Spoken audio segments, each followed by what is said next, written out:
ခုသောညမှာရှောက်ကမ်းပါးလေးတဲ့ကလေးတယောက်ဟာရှင်ကလေးထဲမှာမျောပြီးပါလာပါတယ်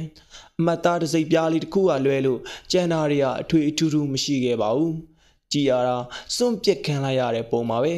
ကံကြမ္မာဖန်လာလေတော့ထိုကလေးဟာတာရွှီလို့ခေါ်တဲ့စွန့်ပစ်ခံနတ်ဖျားနယ်မြေသို့ရောက်လာပါတယ်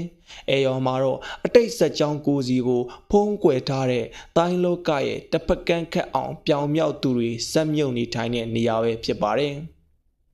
သူတို့ကိုရဟာကောင်းလေးကိုမွေးစားဖို့ဆုံးဖြတ်လိုက်ကြပြီးသူ့ကိုရှင်းမှုလို့အမည်ပေးခဲ့ပါတယ်ရှင်မူဟာငယ်စဉ်ကတည်းကဒုက္ခတွေကြားအမြဲတမ်းကံကောင်းတတ်သူဖြစ်ပြီးနွားနို့တောက်ကနွားကြောင်ရင်ကြီးပြင်းလာခဲ့ပါတယ်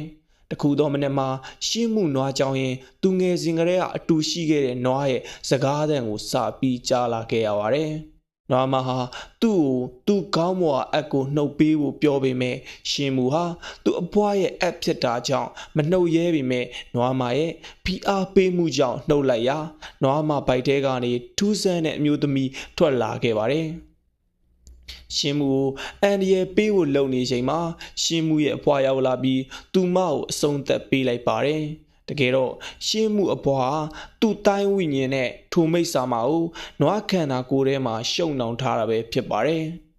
ခန္ဓာကိုယ်ရုပ်အလောင်းဟာချစ်ချင်းအယိုးစုဖြစ်သွားပြီးတာရွှီချောင်းရေစီအတိုင်းအပြင်ဘက်ကိုစီမျောသွားရတယ်ထိုအယိုးစုကိုတွေ့သွားတဲ့ဂိုင်းတစ်ခုရဲ့ခေါင်းဆောင်ဟာအဝတ်စားနဲ့အရာတွေကိုတုံးတက်ပြီးတာရွှီမြေပေါ်မှာနတ်ဆိုးတွေပုံအောင်နေကြောင်းတွေးမိကရှင်းလင်းမှုအတွက်ဝင်လာခဲ့ကြပါတယ်